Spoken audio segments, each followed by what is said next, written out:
One of the biggest problems with playing first-person shooters on the phone is that casual gamers will leave in the middle of a match, making it almost impossible to have a good team. So in this list, I will be focusing on graphics, game physics, and the communities of those games.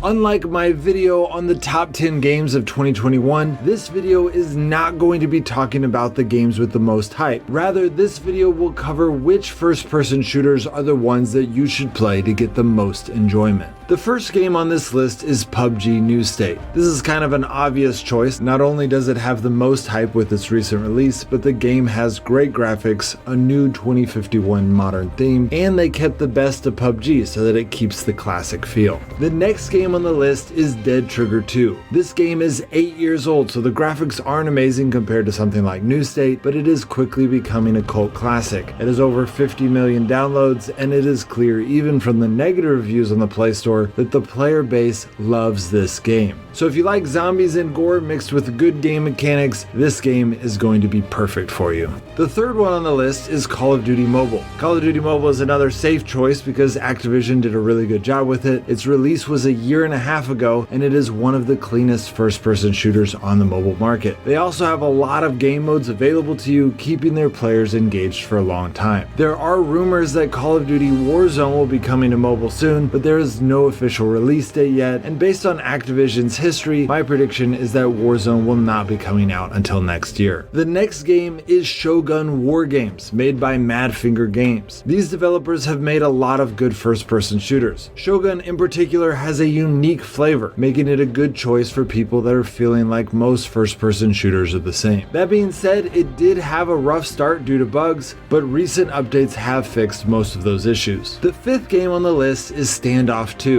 Standoff 2 is a CSGO style first-person shooter with clean graphics and good game physics. It has over 50 million downloads and claims to still be in beta. It also has one of, if not the highest Play Store ratings of any of the other first-person shooters. That being said, if you read the comments, they vary quite a bit, from people complaining about hackers and bad server lag to people saying that it is better than CSGO itself. Speaking of which, a lot of people don't realize that thousands of PC gamers are switching to mobile gaming. I made this discovery by accident 2 years ago, and I can't seem to get the word out. It is definitely not something the gaming community is talking about. If you want to see the story on how I discovered it, make sure to watch this 8-minute video. And if you like it, then maybe consider sharing it with others, because I think it's a pretty big discovery, but I can't seem to get the word out. The sixth game on the list is Dead Effect 2. Dead Effect 2 is a science fiction, horror survival, and RPG first-person shooter. You play as one of 3 main characters in which you level up and choose from tons of options to upgrade your gear, weapons, and body implants. It includes more than 20 hours of campaign, and it is my first recommendation to those who rather complete a campaign than compete in matchmaking. The next game on the list is Warface Global Operations. Warface is another extremely highly rated game with good graphics, clean user interface, and great game mechanics. Some of its players complain about bugs and bad matchmaking, but others say quite the opposite. Overall, it is one of the most well-rounded first-person shooters on this list. For number 8, we have Modern Combat 5. I personally didn't want to put this on here because I've had some bad experiences with Gameloft, and true to form, their cutscenes have unbearably cheesy lines, but overall, storyline is not one of the pillars of a great first-person shooter. If you read the reviews for Modern Combat 5, you will see tons of comments referring to how much the game sucks you in to waste a ton of time, which sounds bad, but usually that is a trustworthy review that it's a good game. The next game on the list is War After. War After is currently in open beta right now, but they have obvious plans to release it sometime this year. The game looks simple, but it is clear that they are focusing on the things that gamers actually care about, like game physics and well set up game modes, so I have no doubt that this will be a top 10 first-person shooter for this year. The last game on the list is Modern Strike. Modern Strike plays very similar to Call of Duty Mobile, but has its own unique flair. One of the most common recommendations from Mobile Strike players is that the game has a really strong sense of advancement, allowing you to feel accomplished as you get better at the game, which in my opinion